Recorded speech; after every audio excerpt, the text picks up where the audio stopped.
Hey everybody, it's Doug again. I wanted to knock out lesson 6 pretty quick. What I want to cover in lesson 6 is I want to incorporate two more types of tuning your guitar. In the earlier lessons, I taught you how to tune your guitar against another guitar that was already in tune by matching pitches of the strings as they would play them individually, and then also on how to use an electronic tuner. Those are both great methods.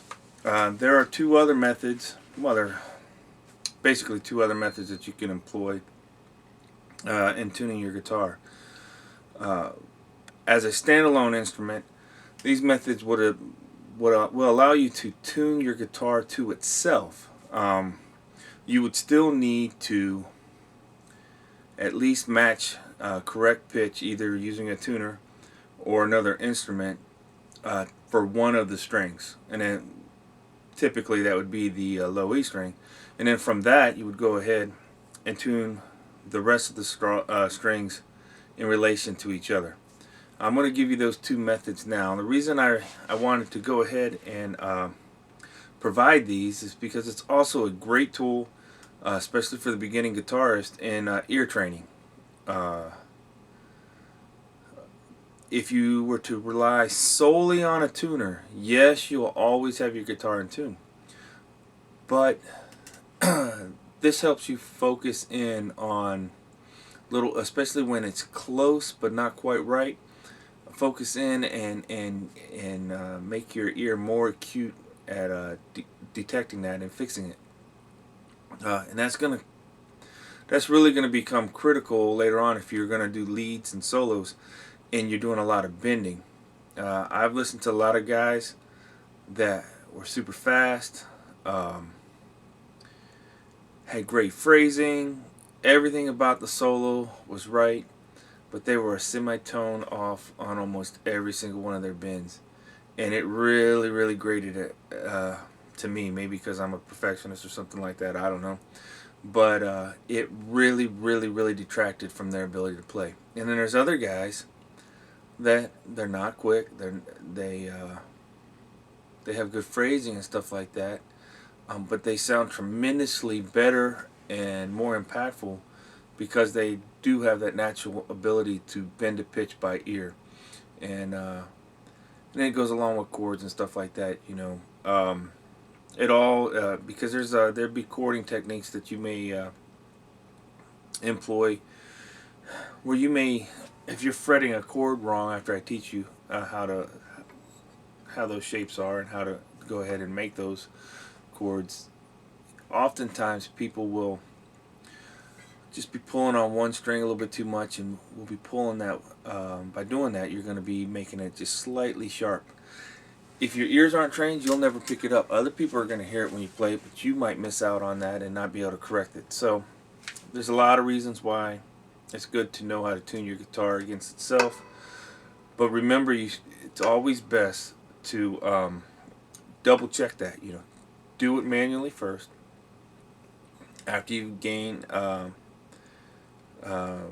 tune that one string in against something else, so you know that it's right, manually tune it with these techniques I'm about to provide you, and then double check it with your electronic tuner.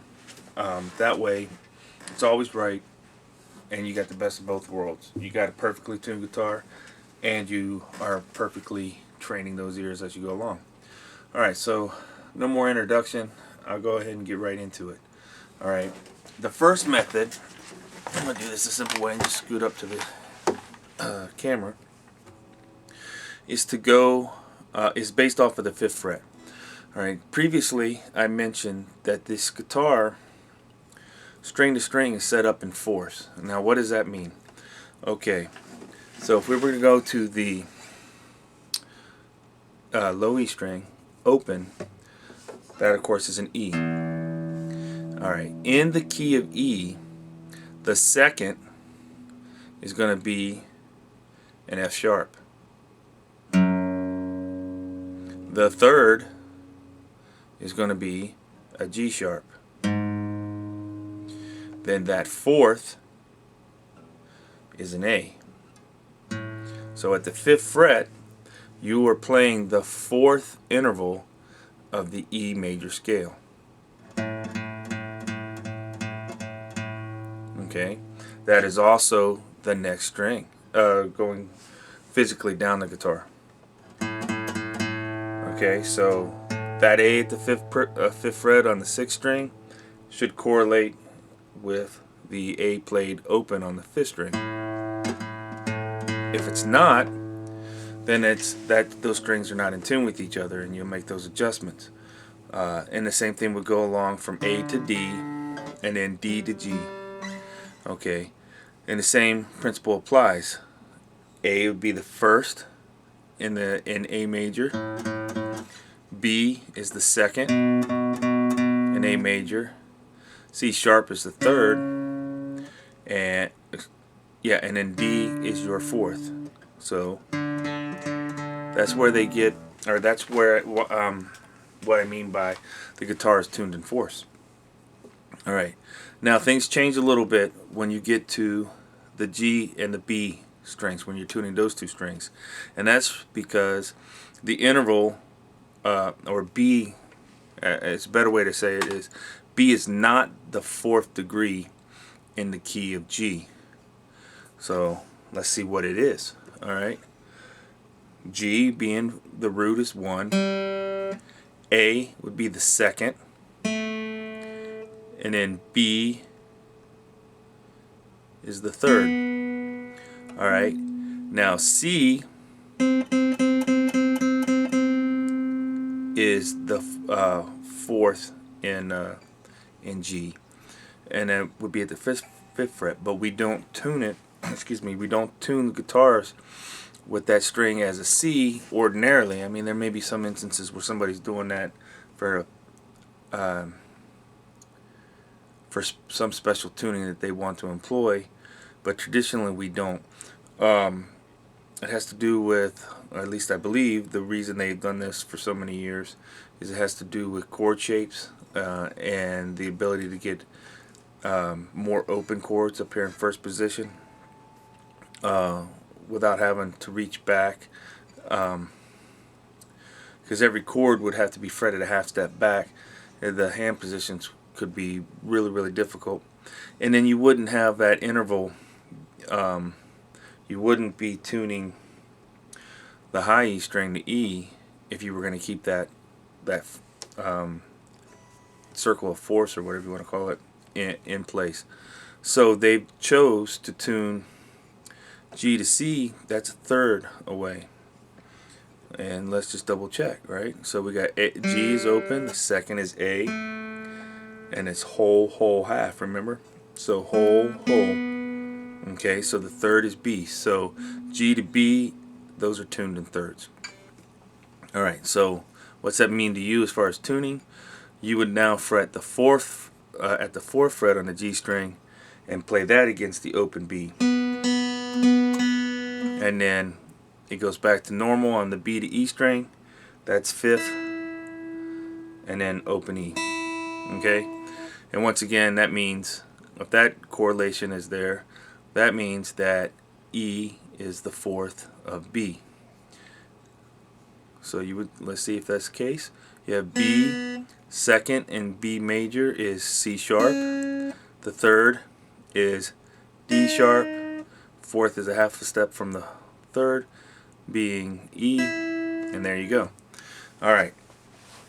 Now I'm going to quickly show you or demonstrate tuning two strings, and I'm going to take the first one and I'm going to flatten it, and then I'll bring it back up to pitch, so you get to see that. And then the next one I'm going to go ahead and make it sharp, and then I'm going to bring it back down to pitch. Okay, so let's go ahead and do that. Back at the E, so we've got E to A, we know that's right. I'm going to go ahead and flatten the A string. Alright, now you should hear a hideous sound, being that the two are no longer in tune. Okay, so you know you got a flat you've got a flat string there. Counterclockwise or away from you until you bring that up to pitch. Okay, you have to do it a little bit at a time. then check it. And then you get it to where it's in. It's getting close. Still a little bit flat. Let's go ahead.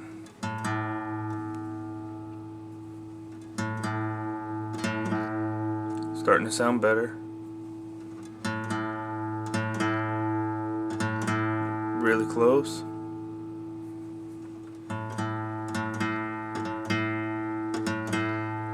To my ear, that's about right. Let's check it with the tuner.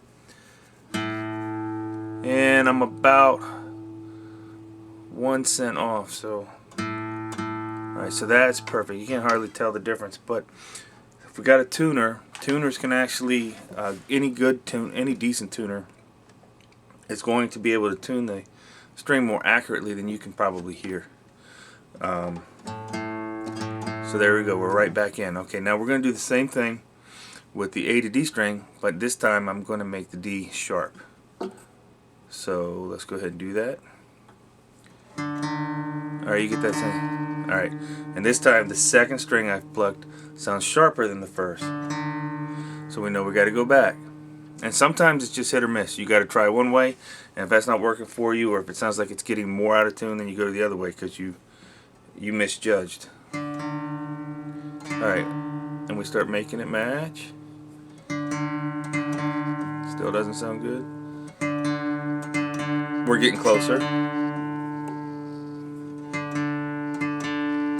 That's about right. But let's say I just keep going. Still sounds. We're getting in there.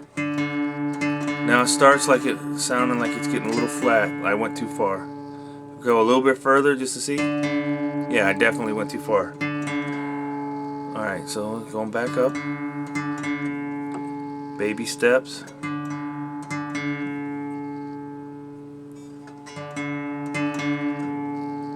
Alright, see where we're at.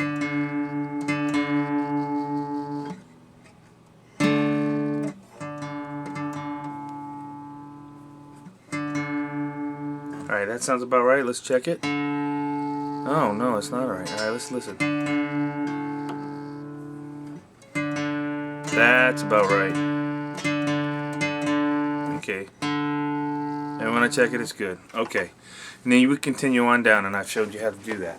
Alright, the next method I want to teach real quick is using a technique called harmonics. Now, this is a little more complicated from a mechanic standpoint, but I'm going to go ahead and show it to you because it's valid. Alright.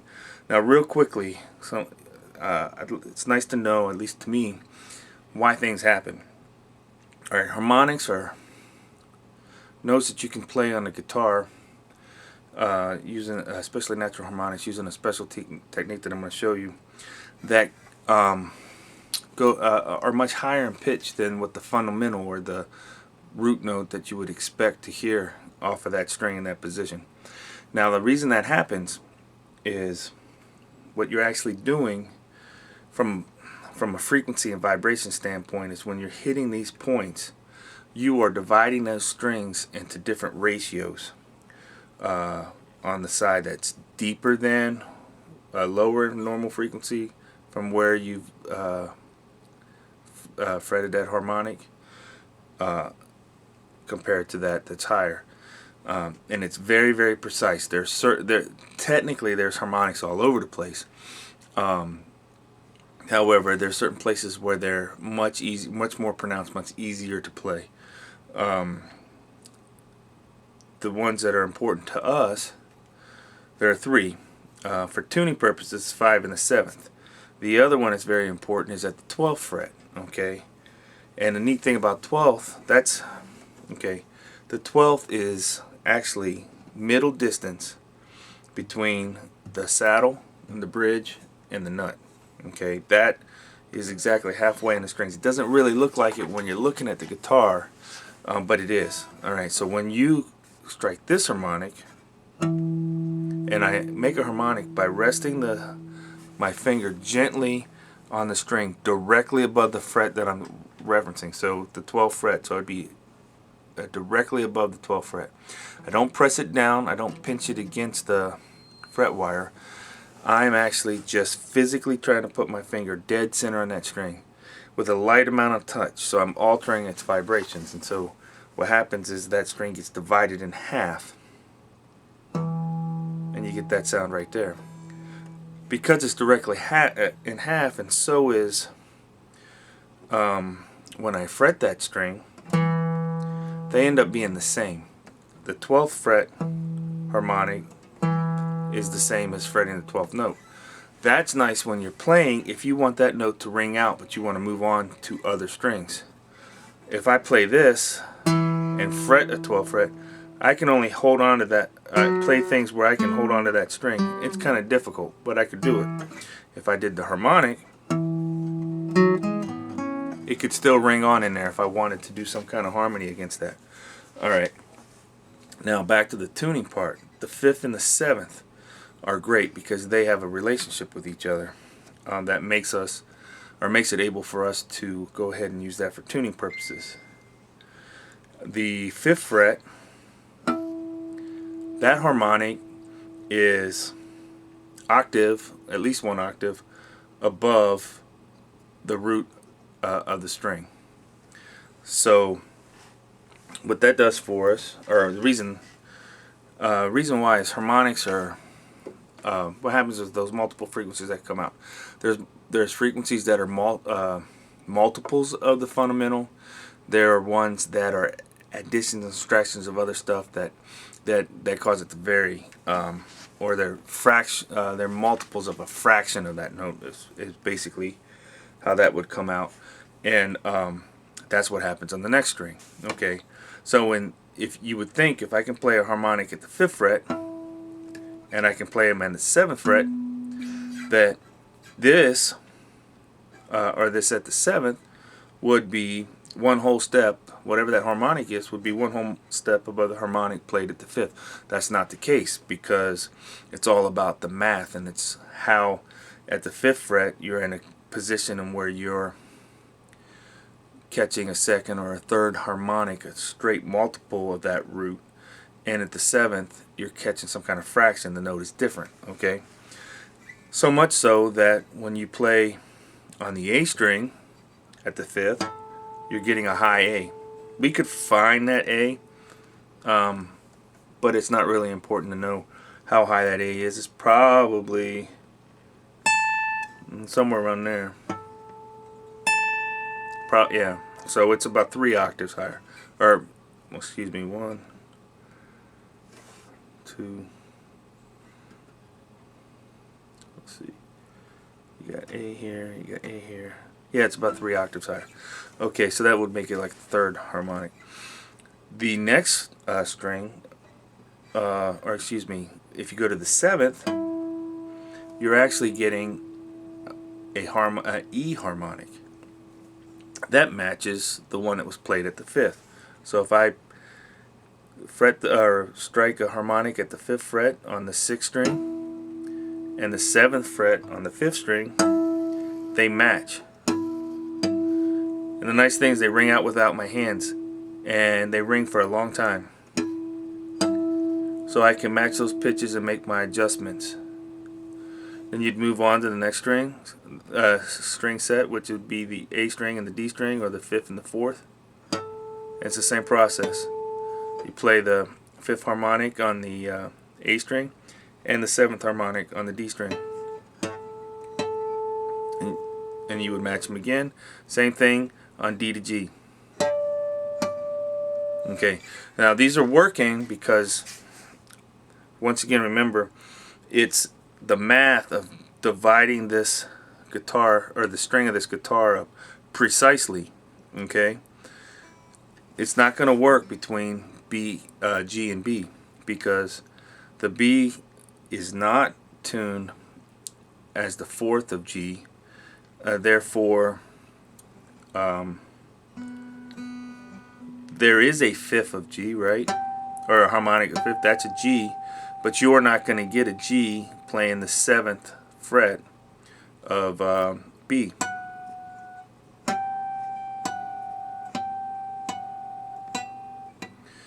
And if you could get one, it would be right here at the 8th fret, but you can't.